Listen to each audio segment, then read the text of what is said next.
கிபி 1271 ஆண்டு வெயிலில் வெடித்திருந்த ஈரோட்டு மண்ணை பார்த்து அன்றைய குறுநில மன்னர் காளிங்கராயனின் மனம் கனத்தது. பவானி ஆற்றின் நீர் கண்ணெதிரே வீணாக கடலில் கலப்பதை பார்த்த காளிங்கராயன் ஒரு சபதம் எடுத்தார்.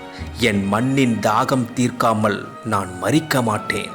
அவர் வெறும் வாய்க்காலை வெட்டவில்லை, இயற்கையை தன் அறிவால் மடைமாற்றினார். 13ஆம் நூற்றாண்டிலேயே நவீன கருவிகள் இன்றி பவானி ஆற்றின் நீர்மட்டத்தை விட வாய்க்காலின் மட்டத்தை சற்று உயர்த்தி புவியீர்ப்பு விசையை பயன்படுத்தி நீர் பாயும்படி செய்தார். நேராக வெட்டினால் நீரின் வேகம் கரையை உடைக்கும் என்பதால் பாம்பை போல வளைந்து நெளிந்து செல்லும் நுணுக்கத்தை கையாண்டார்.